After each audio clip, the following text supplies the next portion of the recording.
She and my father didn't aspire to be wealthy. In fact, they were suspicious of folks who took more than they needed.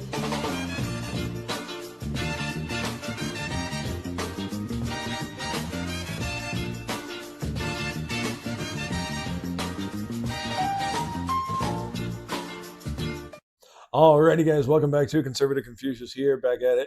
Alrighty, let's get into our day video for today. Today is Monday, the 26th, 2024. So let's get down to it and do it. We're going to be covering some lighthearted things today and some more serious things today. We're going to cover some major news with Andrew Tate. I really think it's important that people really know who this dude is. Too many people fell for his crap. I knew that he wasn't the guy I should look up to, but I thought, hey, he's got a lot of solid points. You know, what hurts listening to him? What's the problem with supporting him if he says some decent things, even if he's not hitting the nail on the head every time? Well, I was completely wrong. The dude was a scumbag. I thought, hey, it's just people going after him because he's popular and they're mad and jealous. Nope. They were just in going after him. He is a piece of crap. He is a trafficker. He is a rapist. He is a predator. He is all the things that people said he was. Not all of them, but a lot of them. And he's a predator. I mean, he's openly said now that he's had intimate relationships with young women as young as 15 years old. And that's just disgusting. I've covered it in my last video. So let's get down to it and do it. Alrighty, don't forget to go down there, smash the like button, hit that subscribe button, ring the bell for notifications, and don't forget to share this video if you guys like it. Like I said, don't forget to subscribe. It really helps our channel. Alrighty, guys, let's get down to it and do it. So that first video that we covered over in the opening was from Tim Young. Really great video. You guys should go check him out, give him a follow. I might as well do it right now. Oh, I already do follow him. That's a subscribe, my bad. So yeah, go follow him on X. Tim Runs His Mouth, or Tim Young is his main name. He's on, if I remember right, he's done a ton of appearances on Tim Pool's podcast, if I remember correctly. But yeah, alrighty, so let's get down to it.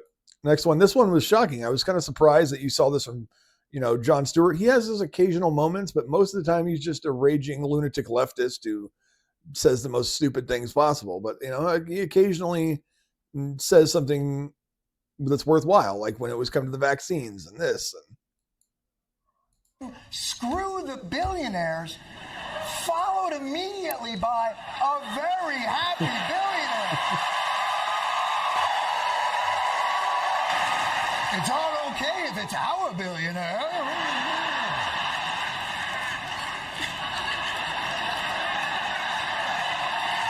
I don't like billionaires, but he's all right.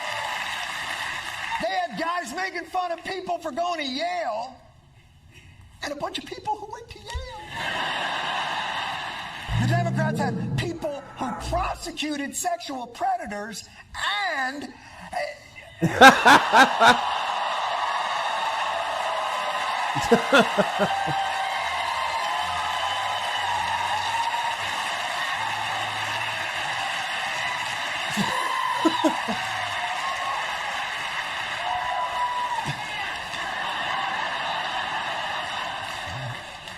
There goes that booking. Yeah, no shit. But yeah, no, I mean, he gets, like I said, he's on point a lot of times. Other times he's a raging, ranting lunatic who just doesn't know what he's talking about, whether it's Israel, whether it's politics, whether it's, anything conservative, anything, like at all, anything Trump, he's a lunatic. But, when he's calling out his own party or calling out the lunacy of, vaccine mandates and stuff, he's on point, and it was on point about a lot about the virus too. When his viral clip during COVID lockdowns with Stephen Colbert was awesome. It was super great to see. But that was like, I thought maybe he had turned a corner and became something someone worth listening to. And then, a few months later, he's back onto his ridiculous, stupid rants. So this woman interviews people in Chicago about America, what's going on, like how do you feel about the country, how do you feel about Kamala Harris? Who's supporting these? Hold on. Let's turn that up a bit. Migrants. We are, because I work 12-hour shifts. I have to work for my money. I don't get anything free. I don't get to choose a $3,000 link card, Yeah. or I don't get to buy a fancy car without working. You have to work hard for those things. Yep. So I think You it's should. unfair. I think the migrants are bringing a lot of crime to the country. Oh, yeah. They're taking from the American people. They're taking from the American people. They're also selling drugs in our country. They're also snatching up young girls. They're doing a lot of things that are just not right. Do they get prosecuted for any of their crimes? Hell No, they no. don't. They may lock one or two up, but they let them right back out. It's the same thing I saw. I don't live in Inglewood, but I saw something because I have to go in the area sometimes, and I saw how these migrants they're worse than the people here. They steal cars. It's a shame. Yep. It's awful, and I think it's invading our country. And Brandon Johnson doesn't do anything to stop it? Brandon Johnson is not worth a quarter. He's not worth a quarter. No, he isn't. All he's doing is right now, because the DNC is here, he wants to make it look good, but clean the city up and keep it Yeah, clean. it's the same thing that Gavin Newsom did when the communist leader came over from China, Xi Jinping. They literally cleaned the streets, put barricades on all the sidewalks to make them look super safe and clean, and put Chinese communist flags on every 10 feet. And people were taking them down and putting up American flags, and they were arrested. And it's like, what? This is public property. Like, you can't just put anything anywhere and expect American citizens not to be mad when it has nothing to do with their country. And people were pissed because they're like, you could have done this the entire time, but you didn't. You waited until a communist leader from China came here to clean up the city. And you cleaned up all the poop finally, but like, it's not good enough to do it just because your citizens want it. Like, are you a pathetic loser? Don't make it look good. The elites come to Chicago and everything gets cleaned up in 2 days. So it's obvious they could have done it. They could have done it for relatively cheap, but they don't care about doing it. They want to make it seem like it's expensive and hard to do and take lots of effort and policies signed and everything, lots of red tape and all kinds of crap. But really all it takes is a person who needs to get it done and do it quickly. Like a person who's like, okay, we have to do it because of this. Okay, well, shouldn't the American people be that thing? Shouldn't the American people be like, the politicians should be like, oh, the American people need this done. Let's do it now. That's enough motivation. But it's not. They need elites or foreign dignitaries or whatever to come, and then they'll clean up the cities. And they'll do it in record time for record cost. But when Americans need it, it costs 1,000 to 10,000 times more. One bathroom in San Diego, or was it San Francisco? I think it was San Francisco, needed to be built, and it cost $3 million. A guy actually built it himself because the city was taking too long. So he just built it one day, and it only cost $300,000 for him to do it. And that was like with the cost he had said for the labor and as well as him doing it. So they were like, okay, well, we built you a huge bathroom. Here it is, with labor, parts and everything, $300,000. You guys can pay us. You don't have to, but we'd like to get paid. And they said, nope. And then they knocked the building down and rebuilt it finally. And it took another year and a half from that point. And it was cost $3.2 million. So obviously it could have cost less than $500,000, yet it cost them over $3 million. This is government efficiency from the Democratic side. They don't care about people. They care about looking like they care about people. Good. Don't put a facade on for the people that's coming here. I don't think that's fair, and I don't think he should have another term, period. No shit. I will never vote for him. Never. Good. People are finally waking up in this country. The sad thing is are they going to wake up before their voice no longer means anything? So here's some of the stuff from Gadget on X. Well, the last one, sorry, was from I Mean, Therefore I Am. And then, so this is Gadget on X or Twitter, whatever you want to call it. I've covered some of the stuff on the last stuff that we covered for Andrew Tate. So here's following verified WhatsApp exchange between Tristan Tate and the Tate's female accomplices, Georgiana Nagel and Luana Rodu. Tristan instructs them to assault a victim in the case who wanted to stop doing sensitive imagery and videos, intimate videos and images, which Georgiana later does. Both Tristan and Georgiana have an extra charge for this. Georgiana, this is the text. So Georgiana, tell us what the plan is and what you talked to her about.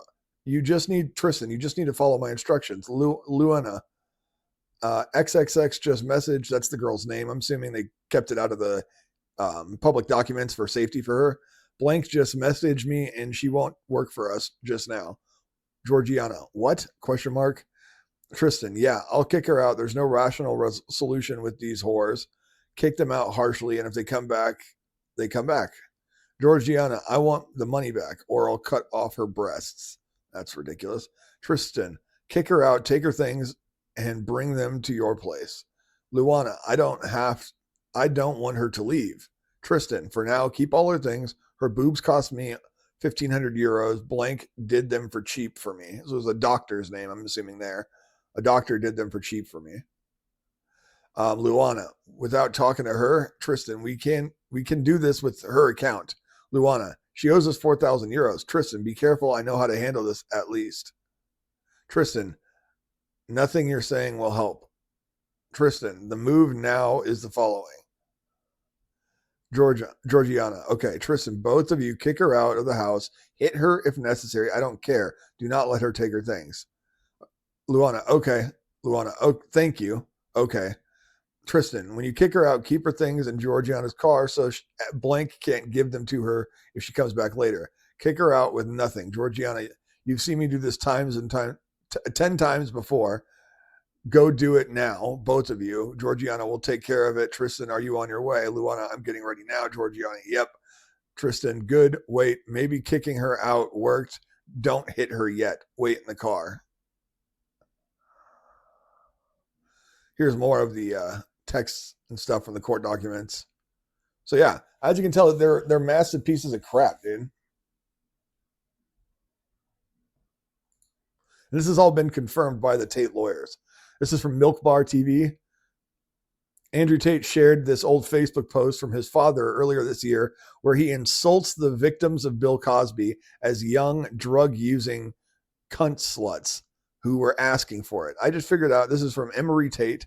I just figured out how many Cosby accusers were already young drug-using cunt sluts looking for the payday on the biggest biggest DICK in the business. How many brought their own drugs? Clearly, weed was smoked, alcohol embedded in a huge quantity. Embedded? That's not the proper use of that word. Embedded or embedded. It doesn't work. It doesn't matter. Yeah, imbibed. You didn't even spell it right. Imbibed? Imbibed? It's not, that's not a word. That's not a word. Yeah, I think he meant to say imbibed, but that's not a word, or embedded. Either way, it's not. Embedded wouldn't be proper. Imbibed wouldn't be either. And that just says imbibed. His dad wasn't as smart as he claims his was. All right, so clearly weed was smoked. Alcohol was used in a large quantity. Now one pill and one poke from Bill, and the whole story is a damsel in distress. Then who is this whore in distress? Yeah, obviously not that intelligent. Really? You're going to act like you're intelligent? You're saying dis is a 60-year-old man? It's ridiculous. Yeah, he wasn't raised by, if he's saying his father was an idol, which you said multiple times, his father who cheated on his mother, who divorced her, who went and lived on his own, who did drugs, who used people, who occasionally would play chess with people, and taught him how to be the same. Obviously, he's not a good dude. So this is from Murdered by Crayons. Andrew Tate's best girl would make $40,000 a month on webcam. Andrew would keep 36,000 of it. That's like basically 98%. The situation involves human trafficking, elements of exploitation, abuse of power, and most likely coercion to ensure she continues to work and give him the money. I know how desperate guys are. Like, what kind of turnover were you talking, and what kind of percentage would you give the girls? Okay, so my best girl would do about $40,000 a month. Oh my God! And Sean, we're in the wrong gender. Maybe. And how much? Is it 14 or 40? 40. Oh, Christ. Jesus. And I give her $1,000 a week. I'd give her $1,000. Okay, so that's generous. I mean, that's so a she fourth. gets $1,000 a week. She gets free rent. She ain't got to worry about nothing. If I travel or we travel, I pay for everything, whatever. But $36,000 a month, I'm keeping. I know how desperate guys are. Like, what kind of? I mean, if you're paying for, I don't agree with OnlyFans or any of that crap. So any type of pornography, but let's just say you were supplying the camera, the editing, the production, the living situation for the woman, the phone bills, clothing, food, all of that. You should be getting at least 75% of her income, but not 98%. That's insane. Like, if you're paying for almost everything, you should be getting 75% of her income, and then she should get the rest to do with as she wants. But I don't agree with any of these situations because I would never do these. But if you're going to do it fair. If, like I said, if you're paying for the production, if you own the cameras, if you own everything, including like the place she lives, everything, you own everything. She's basically living off of you. And the only thing she's doing is putting herself forth to make the content. Then you would give her about a quarter of what you make. That just seems fair, and it seems logical, and it also seems more than generous. But especially if you're paying for everything and everything you own, but like still, I mean, this is ridiculous. 98%, basically. That's insane. What kind of turnover were you talking? And okay, that's all it is. All right, so another one from Milk Bar TV. Andrew Tate branded women who did intimate things with intimate videos for him with tattoos that said Tate property or Tate owned or just said his name. And this is actually a very common thing. You'll see girls who have like tattoos behind their ears. Not always. I'm not saying this is every girl who has a tattoo here, but there'll be like symbols either here behind their ear or on the back of their neck, sometimes below their eye, on their wrist. Is very common, and it's a symbol for sex trafficking. They'll put like a symbol on them, and that's who they're owned by. You'll see this in lots of movies. There was a movie, the Hitman movie, the original one. She had a symbol on her, and she was owned by somebody. You'll see it in like I think Taken had it, and there's a whole bunch of them, dude. Like you can basically, the girls in Game of Thrones in Essos. Not Westeros, where the main story takes place, but the other side where Daenerys was for a while.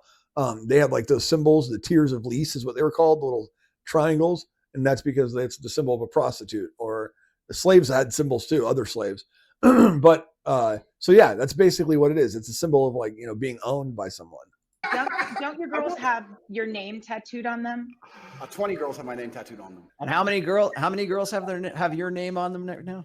22. I got 20. I'm on 22. 22. Oh man. You want me to get his name Yep, tattooed Tate. at all costs? 30 or 35 now. His name on it. I have a tattoo on my left arm that says Tate Girl. Tate Girl. Yeah, the branding actually comes up in the 86-page document that was obtained from Romania. Let me read part of that. It says the criminal activities of these defendants are a form of slavery, according to the prosecutor's office, like 19th century U.S. slave owners who branded. It's more like modern sex slavery, where they'll tattoo their slaves to do so. They're the defendant's property. For example, they have tattoos with the message "owned by Tate." A lot of these girls that are trafficked, their pimps will brand them to show ownership. It's a sign of ownership. And so they come here and we either lighten and remove She loves being owned. That's what he said. Or we have affiliates where they... Tate again. BBA.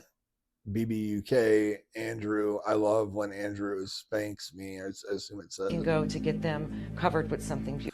That looks like a belt. I thought it was like a bag or something. It looks like one of those sliding belts that you used to get on cheap cargo shorts when you were a kid, like slides, and it's got the two metal pieces and you have to weave it through the two metal pieces. It's a good belt if you were trying to choke someone. I'm not saying I would, but like it slides real easy. So that's what that looks like. I'm assuming he probably uses that to either spank her or choke her during sex. This is how depraved he is.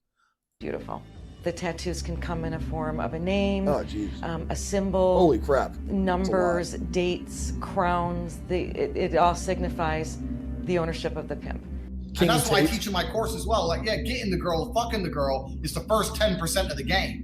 Having a girl tattoo your name on her, is the other 90%. That's about 90% of the tattoo game. I'll say to the girl, well, you're serious about it. She goes, yeah, I'm serious. I said, why don't you tattoo my name on it? She goes, oh, because we're going to split up. I was like, well, I thought you were serious. Well, I am. Are you going to cheat?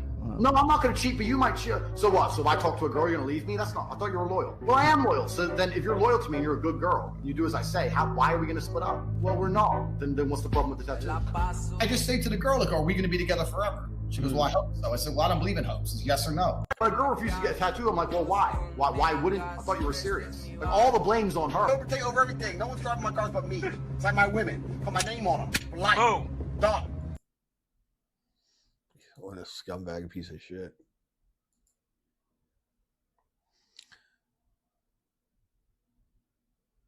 Here's more about that girl who left. So Adriana is very sick. She's going to the hospital because antibiotics aren't working. Tristan, I hope she dies. I don't, because I want my money. Tristan, yeah, that's right. We need her to work well. Georgiana, anyways, we know she's an idiot. Georgiana, at least now she'll see that she's nobody without me online. Tristan, she's finished without you, and she has my name tattooed on her. Tristan, to hell with her. Georgiana laughs. Tristan, she's going to have a miserable life. Tristan, no matter how little she talks to me, I can ruin her life. Ridiculous. And there's the sources to it from, and here's the conversation. Oh, she, Olivia. Or is this another one? Wow, it's another one. Jesus. I don't want to hear that because it's just more him talking horrible about women and saying what he did to him. If you guys need more information on the investigation of Andrew Tate and Tristan Tate, go to Murdered by Crayons or at Crayon Murders on X or X/Twitter, or you can go to Milk Bar TV, has a lot of it, as well as Gadget on X or Twitter, Gadget 440274447. Alrighty. I think that's going to be it for this video, guys. Don't forget to go down there, smash that like button, hit that subscribe button, ring the bell for notifications, and do not forget to share this video if you guys like it. Like I said, don't forget to go down there and subscribe. It really helps my channel. Alrighty, guys. I'll catch you in the next one. You guys have a good one.